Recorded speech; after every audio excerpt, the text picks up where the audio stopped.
Guys आज हमारा साथ है आशुतोष गुप्ता जो इकोनॉमिक्स का ना सेकेंड ईयर जनरल इकोनॉमिक्स का सेकेंड ईयर स्टूडेंट है, पीजी स्टूडेंट है। तो आप लोग ज़्यादा से ज़्यादा क्वेश्चन पूछ रहे हैं जो कटअप किया जाएगा। लास्ट ईयर का कटअप थोड़ा सा बारे में हम डिस्कस करते हैं।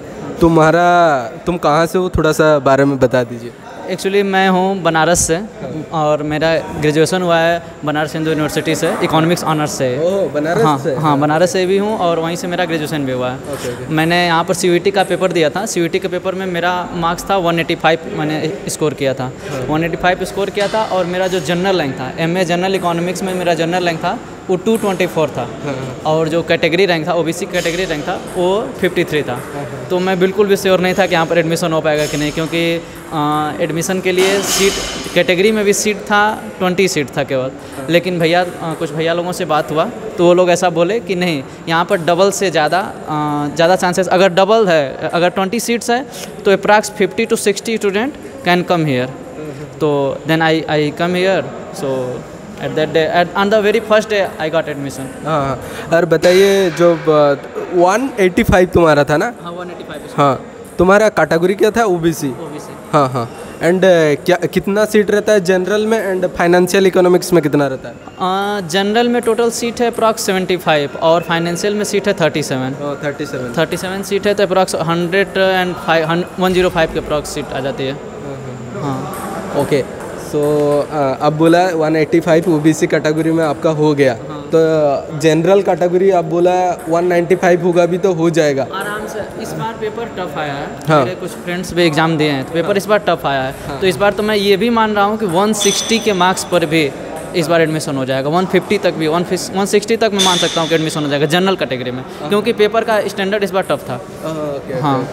और इस बार ड्यू भी इंक्लूड है। लास्ट ईयर ड्यू इंक्लूड नहीं था, तो बहुत सारे स्टूडेंट ऐसे हैं जो ड्यू चले जाएंगे। टॉप जो ऊपर के स्टूडेंट हैं वो most of the student due चले जाएंगे, जेएनयू चले जाएंगे। इस बार ड्यू को इंक्लूड किया है, वो भी इंक्लूड किया है। तो ड्यू में चले जाएंगे, जेएनयू चले जाएंगे। कुछ स्टूडेंट ऐसे हैं जो अपने रीजियोनल को प्रेफर करते हैं। तो अगर हम हैदराबाद का पर्टिकुलर बात करें तो हैदराबाद में 160 मार्क्स, 155 मार्क्स जनरल में पॉसिबल है इसमें एडमिशन का। और बताइए, आप जब एडमिशन किया सडनली आपको हॉस्टल मिल गया कि नहीं मिला? एकदम, यह बहुत ही बेस्ट पार्ट है हैदराबाद यूनिवर्सिटी का कि जिस दिन एडमिशन होता है उसी दिन आपको हॉस्टल वगैरह सब कुछ मिल जाता है। उसी दिन आपको अलॉट हो जाएगा, उसी दिन आप आकर अपने हॉस्टल में अपने रूम में आ सकते हैं। एंड एडमिशन फी कितना लिया गया था? कैटेगरी तुम्हारा ओबीसी था। आई थिंक मेरा admission fee approx total fees मेरा 7000 अप्रॉक्स था। एंड हॉस्टल का? Hostel everything included. Hostel fees I think 500। और मतलब 3000 दिया था हॉस्टल के लिए और 4000 दिया था। No, hostel fees is 500 only. हाँ, 500 और खाने के लिए 2500 रुपये। हाँ, खाने के लिए 2500 रुपये एडवांस। सो टोटल मिला के 10,000 में टोटल हो जाएगा। Less than 10,000। ओके। एंड बताइए हमारा कैंपस इन्वायरमेंट कैसा है? कैंपस तो बेस्ट पार्ट, यह मतलब इतना ग्रीन कैंपस है, जिसको भी आना है प्लीज़ आइए। और अगर आपका मार्क्स थोड़ा कम भी है तो ज़रूर अप्लाई ज़रूर कर दीजिए यहाँ पर। और अप्लाई करने के बाद बेस्ट पार्ट ये रहता है कि बहुत सारे लोग आते नहीं हैं, डिस्टेंस की वजह से कुछ लोग नहीं आते हैं। मुझे भी फियर था कि मैं नहीं आऊँ कि नहीं आऊँ, इतना कम रैंक, मतलब इतना ज़्यादा रैंक, मतलब कैटेगरी में भी इतना ज़्यादा रैंक आ गया है तो आऊँ ना आऊँ। लेकिन जो भैया लोग थे वो बोले कि नहीं, यहाँ पर आइए। फर्स्ट दिन वहाँ पर आकर आपको पहले साइन करना होता है। साइन करने के बाद फिर आपका काउंसलिंग होती है। काउंसलिंग में जो प्रेफरेंस आर्डर से अगर आपका एडमिशन हो जाता है तो हो जाता था। मेरा भी उसी दिन फर्स्ट डे ही एडमिशन हो गया। मुझे बहुत कम पॉसिबिलिटी लग रही थी, लेकिन फिर भी हो गया लकली। तो जिसका भी कम मार्क्स है अप्लाई एटलीस्ट कर सकता है। 150 मार्क्स तक भी मैं कहूँगा कि अप्लाई ज़रूर कीजिए। हाँ। और सपोज SC ST जो लोग हैं उनका तो भी अगर मैं इस बार कर रहा हूँ, मैं पेपर स्टैंडर्ड चेक किया हूँ तो कुछ फ्रेंड्स भी बोल रहे थे कि इस बार अच्छा स्टैंडर्ड था पेपर। तो SC ST का 120 130 तक भी अप्लाई कर सकते हैं। ओके। हाँ। एंड थोड़ा सा पढ़ाई के बारे में बताइए, हमारा यूनिवर्सिटी का पढ़ाई कैसा? पढ़ाई बहुत ही अच्छी है। आइए, टीचर बहुत रिगरस है।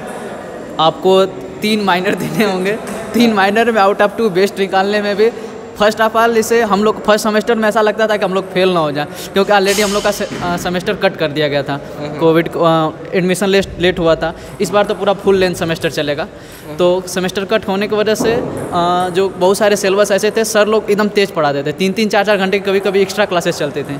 तो टीचर बहुत रिगरस है, आपका सिलेबस कंप्लीट करेंगे, 3 माइनर लेंगे, 3 में से 2 बेस्ट आपको देना है और 1 मेजर।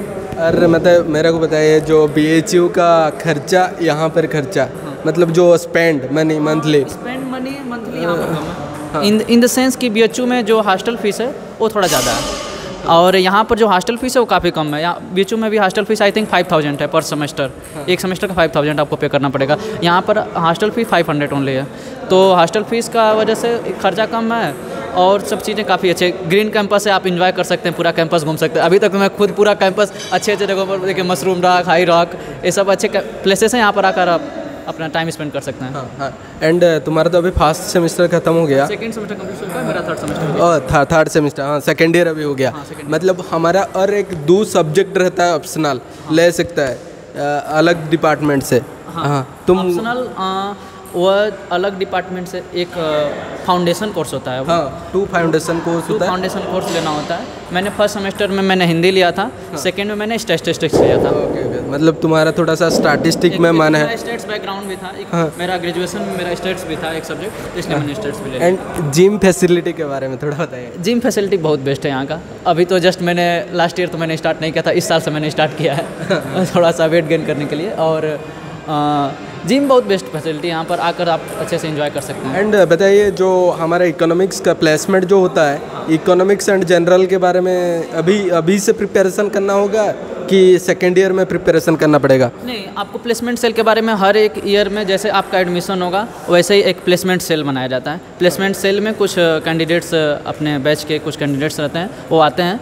वो उसमें नॉमिनेट होते हैं। उसमें एक तुम्हारे बैच में अभी कौन है? मतलब अभी हम लोगों में जो हैं आनंदिता डोडा नाम की एक फ्रेंड्स है मेरी, वो प्लेसमेंट सेल की हेड हैं, और मेरी कुछ वेनिसा फ्रेंड हैं, ये दोनों लोग अभी प्लेसमेंट सेल के हेड में हैं। ओके।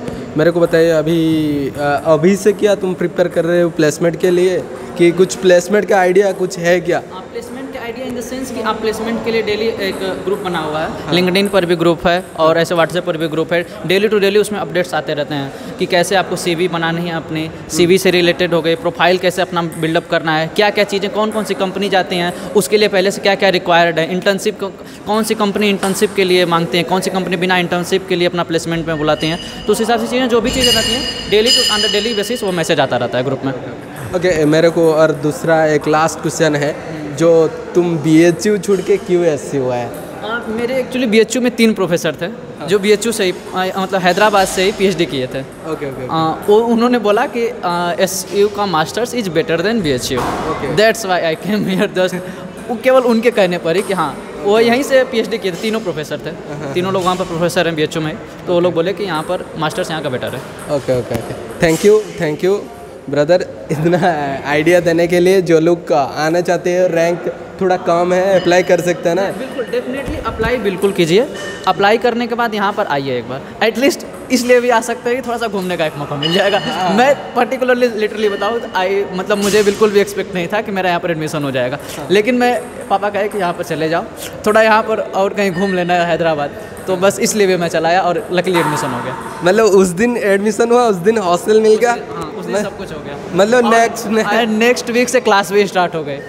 लाइक बेस्ट पार्ट, इतना लॉन्ग टाइम नहीं लेता है, बहुत स्पीड होता है। मेरा घर का डिस्टेंस यहाँ से 1700 किलोमीटर्स है, तो 1700 किलोमीटर से आना, वो टिकट भी नहीं था मेरे पास। एंड सिकंदराबाद दानापुर एक्सप्रेस ऐसी ट्रेन है, उसमें डेली एकदम फुल क्राउड रहता है, फुल क्राउड।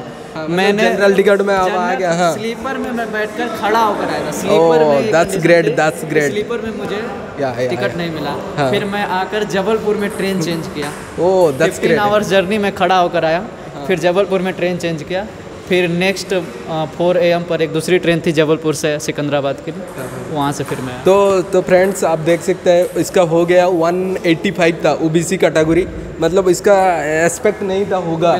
हाँ, मतलब वो पूरा ईपी से आया है, मतलब ओनली घूमने के लिए भी आप आ सकते हैं, मतलब अनएक्सपेक्टेड। बिल्कुल अप्लाई जरूर कीजिए। हाँ, अप्लाई कीजिए। मतलब हमारा यूनिवर्सिटी में ऐसे क्या है ना, स्टूडेंट ज़्यादा लोग नहीं आता है, लाइक 50 सीट रहता है तो 150 तक लिस्ट में चल जाता है नहीं। हाँ, तो आप आइए, आप अप्लाई कीजिए। मैं मतलब तो खर्चा भी BHU से कम है हमारा यूनिवर्सिटी है। सो मेरा मोटिव वही है, जो लोग थोड़ा सा विलेज का है वो लोग आ सकता है। तो मैं बोल रहा हूँ लाइक खाना का 2000 में हो जाएगा, 2 से 3,000 तक अप टू। हाँ 2500 मैक्स। हाँ, मैक्स टू मैक्स 2500 में हो जाएगा। आपका इतना ही खर्चा है, 4-5 हज़ार एडमिशन होता है, वही है। आप मास्टर कर सकते हैं, अच्छा मतलब टॉप 10 रैंक हमारा है। So thank you brother. Thank you भैया, थैंक यू। Okay bye.